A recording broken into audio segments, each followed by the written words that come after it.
Are you an addict without even knowing it? Vertical bracket Fox News Magazine. Skip to main content. Fox News Magazine. Search form. Search. Sections. Main menu. Lifestyle and beauty, food and wellness at home, celebrity deals.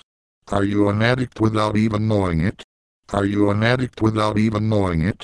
By Fox News Magazine, May 8, 2013. Share this. Most of us have hobbies or habits, but what exactly distinguishes those things from addictions? Sure, your hobbies may not seem detrimental to your well-being, but they can certainly be addictive, right? For instance, would you qualify video games as a hobby? Even if someone plays for hours each day, or forgoes sleep and human interaction to focus on a role-playing game? Or what about shopping? Lots of people love to shop, but could they be obsessed with the thrill of finding a bargain rather than actually owning the items in their cart? Those activities aren't merely hobbies at this point, or even bad habits, they are more along the lines of addictions. And, according to Daily Telegraph columnist Damian Thompson, they could be ruining your life.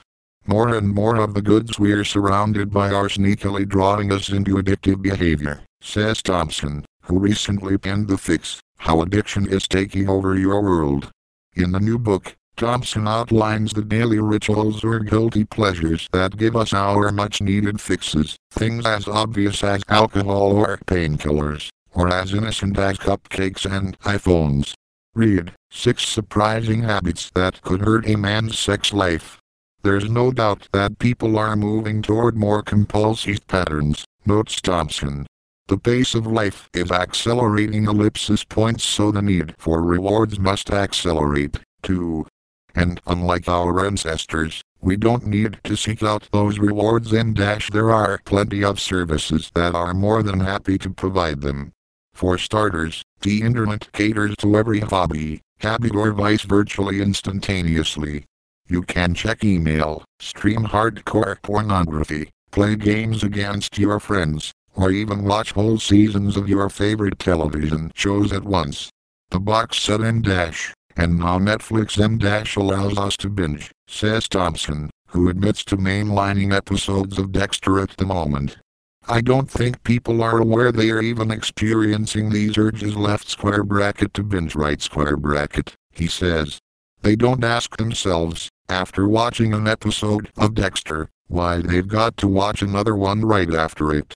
Sugary food, too, is becoming more of an addiction.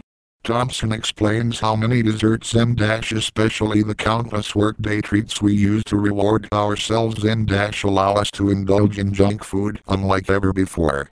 He cites a cupcake craze, specifically. The cupcake is the most essentially evil invention for people who enjoy a sugar fix, like me, says Thompson. He argues that cupcakes and other cute desserts have been sanitized, romanticized, and nostalgified to the point where adults sometimes squeal like children whenever they are near. Recipes, forget cupcakes, mug cakes are where it's at. But perhaps one of the worst offenders is the smartphone.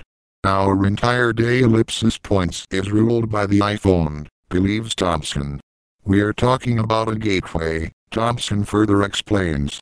A whole generation of people are becoming addicted to spending time online digitally aroused, entertained, and satisfied. Everything is made easier for you. But while an iPhone addiction seems trivial, Thompson argues that it's now difficult for most of us to live without the temporary fixes we get from our gadgets. It's not so much harming you on the outside, but it has a corrosive effect in human interaction, he believes. We're becoming more gossip-centered society. But there are people out there who will charge enormous amounts of money to help with your addictions, he continues. There's a lot of money in it. Thompson himself sought help for his addiction to alcohol years ago, even though he doesn't qualify any of these addictions as diseases that need to be treated as such. Alcoholics Anonymous was very helpful to me, he states, but I never bought the line that I was suffering from a clinical disease. Instead, Thompson feels that our addictive behaviors are the product